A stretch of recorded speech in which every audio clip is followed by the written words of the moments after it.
Okay, there is a gap. Call this Hume's gap. Just made that up.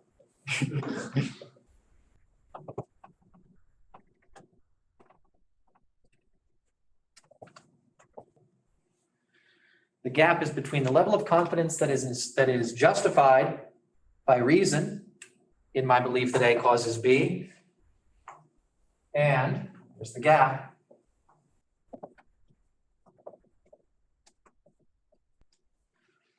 my level of confidence that A causes B that I actually have, that's 100%. And it seems like such a small thing to quarrel over, and I suppose if we are inclined to criticize philosophers for straining at gnats, we might criticize Hume for this, but I think Hume has a fairly good response. He says, look, I'm just trying to understand why human minds do what they do. And I can't find the answer in reason.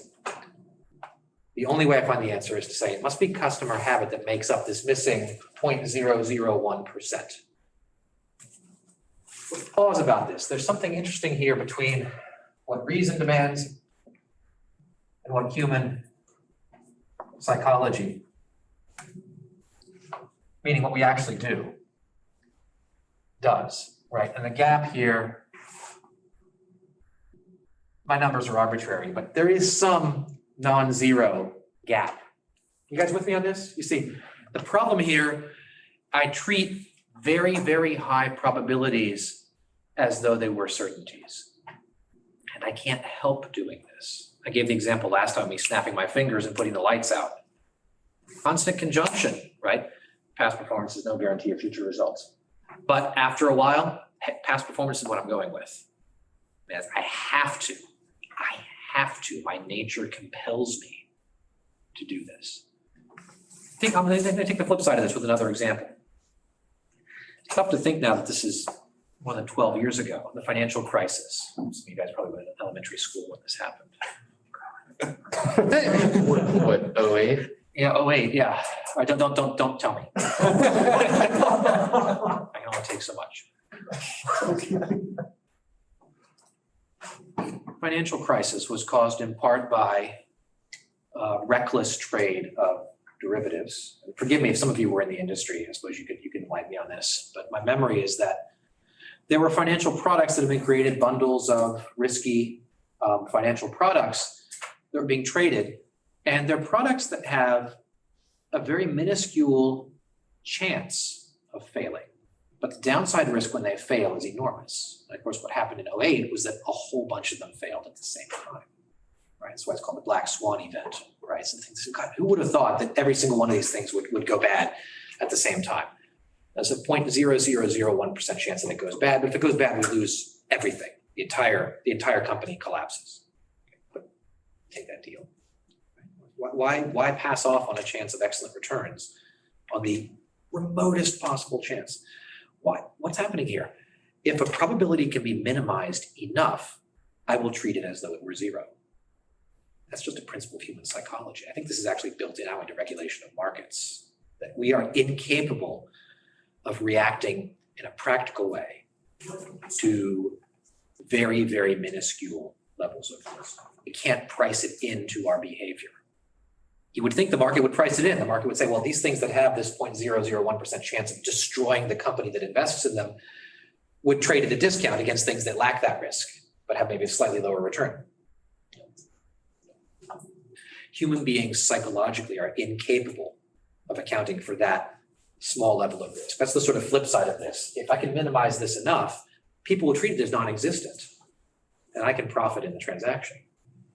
Does this ring a bell in anybody's memory? Yeah. About it's holy cow, we're incapable. So we have minds that do this. And so Hume's answer is that what bridges this gap? Habit, custom, human nature, just what we do. The best way I can think of to put it not in Hume's terms is exactly in terms of the financial crisis. A risk that can be made small enough will be treated as non-existent.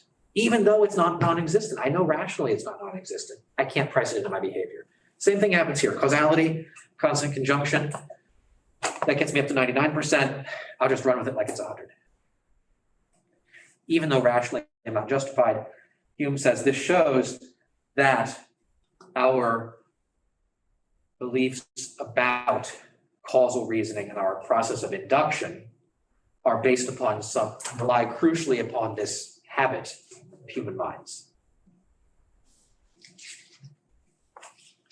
So on page 596, just to go to the text, 595 announces the principle is custom or habit. Wherever repetition of any particular act or operation produces a propensity to renew the same act or operation without being impelled by any reasoning or process of the understanding, we always say that the propensity is the effect of custom. So he's adapting a word from social life. That was 595, right? 596 left at the very top.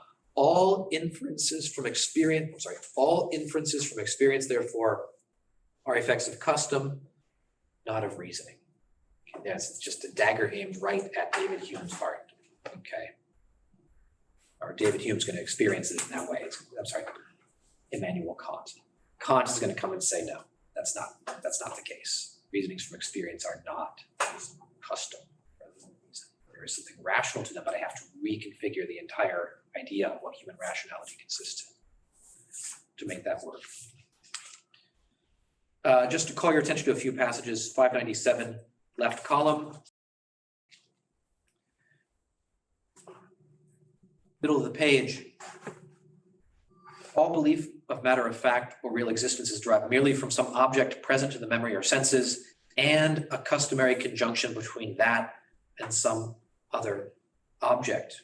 He calls it farther down in that paragraph as unavoidable as the feeling of passion, of love. Just we fall in love, we feel things, we rebel against pain, right? When I feel pain, I just pull my hand away. That's instinct. When I see constant conjunction in my experience, I impute causal power to it.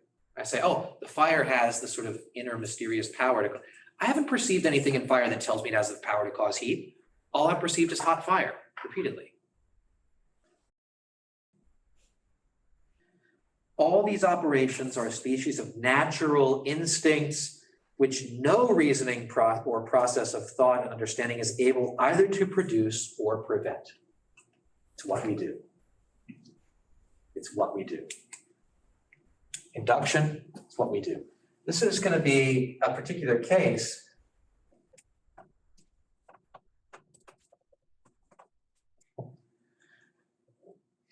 of a phrase that Hume will use in another context.